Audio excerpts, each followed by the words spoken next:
Welcome back to another episode of Big Bear Boxing Combo, episode 100. The conversation I want to get into today was Roy Jones Jr. right about how the negotiations should go between Terence Crawford and Errol Spence. I'm going to break it all down in this video, so stay tuned. Please like, share, comment, and subscribe, and also hit that notification bell.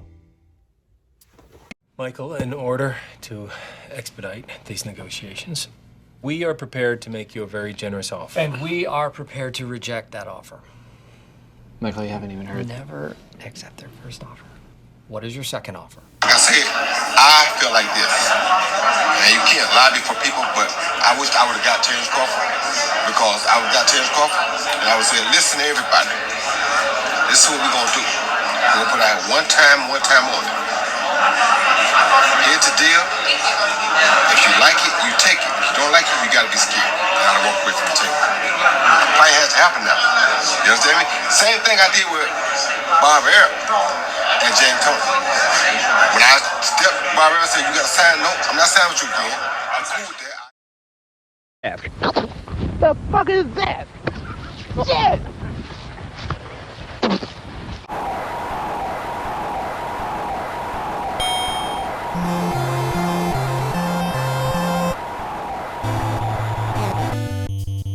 So you guys know how I break my videos down into different rounds. So round one, should Terence Crawford listen to Roy Jones when it comes to negotiating with Errol Spence?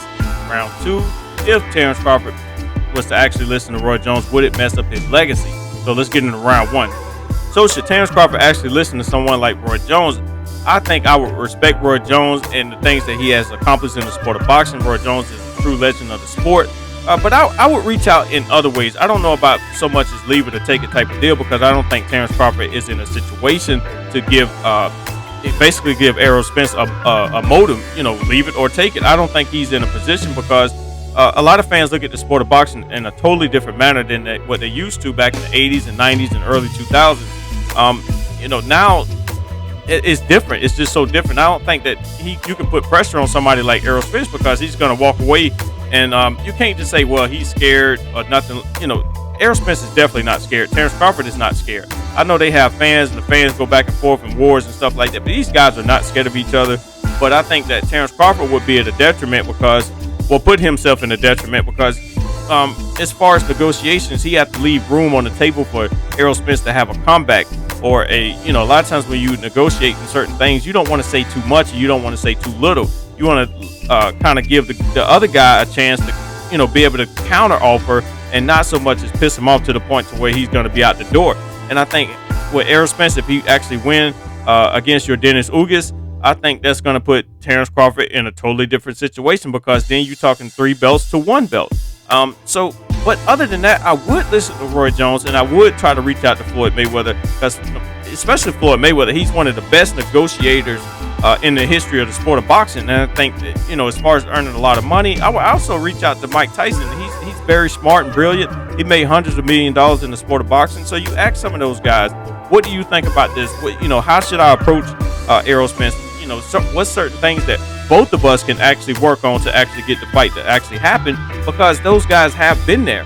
But a leave it or take it deal, I think it's just too dangerous. I think it's too risky, with more on Terence Crawford and more on the sport of boxing than the fans.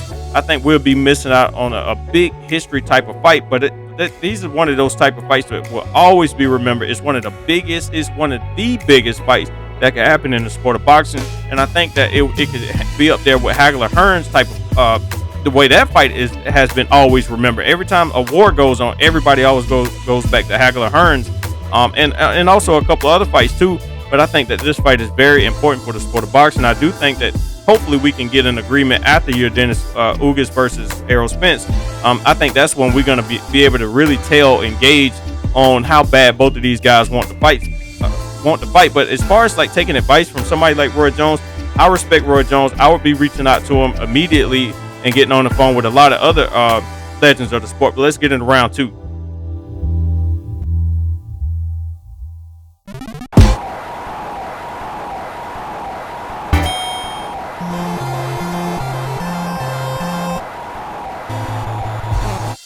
So let's get into round two. So if Terence Crawford was to actually listen to Roy Jones' advice, would it mess up his legacy? I think it could easily. I think that the sport is just so different. I think that people, the fans are different. Everything, the inner workings of contracts, negotiation, everything is so much different than what Mike Tyson, Roy Jones, Buster Douglas, all them guys, all the legends back in those days was different. Oscar De La Hoya, it's just different. And I think that Roy Jones, they probably know that, and they try to give it good advice. Like I said in round one, it's okay to listen to people and take certain advice, but I think that Terence Crawford really going to have to look at today's boxing and the way it's shaping out, because he did get a really good win against Sean Porter, but Errol Spence has already beaten Sean Porter. Only fight that I could really see that I could give Terence Crawford really good, solid credit for is facing somebody like Keith Thurman, which Errol Spence has not faced Keith Thurman as of yet.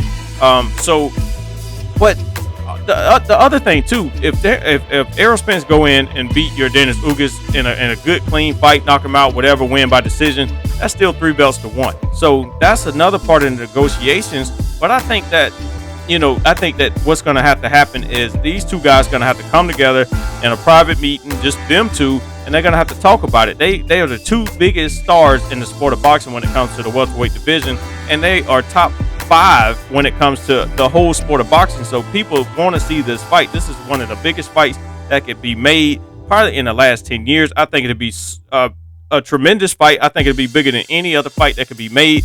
It'd be definitely bigger than the fight that we all had to wait years and years to see with Manny Pacquiao and Floyd Mayweather.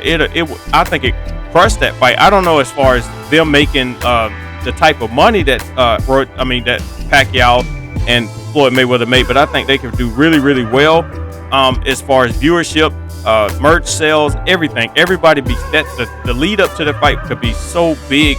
But I think, like I say, the sport of boxing is so different, and I think negotiations is gonna come down to these two guys talking in a private room. Yes, they can listen to some outsiders or something like that. But like I say, the situation is so different when you have 3 belts to 1. If Terence Crawford get in there again, being aggressive and putting a deal on the table and saying, hey, you could either leave it or take it, that's going to put him in a detriment, because mostly everybody that Terence Crawford is available to face now, Errol Spence has already beaten some of those guys. The biggest, not the guys, obviously Sean Porter is retired right now, so Sean Porter is out of the equation for a rematch or whatever. Danny Garcia has already been beaten by Errol Spence, and anybody else that's like in the top 5 in the welterweight division has probably already got losses on their record, and they're a lot older. They're probably not the same type of fighters. I don't know if Danny Garcia is the same type of fighter, but like I said, Keith Thurman would be the only plausible thing that could give Terence Crawford any credit. But as far as winning belts and legacy, I don't think, when you talk about legacy, I don't think that a fight between Terence Crawford and Keith Thurman, it could go on his resume. It'll be a good, solid win, but it's not the fight that will push him over that hump and really solidify him like long term. Like, people will always know who Terence Crawford is. Even when he retires. I mean, true boxing fans will, but being like household names and stuff like that, we just it's different. Like Roy Jones, they put in the work. Like we would never forget their names. We'll never forget Terence Crawford names, but the people that don't follow boxing may forget Terence Crawford name because of the fight that he missed out on in Errol Spence. But I hope the fight happens. You guys let me know what you think about this one down in the comments below.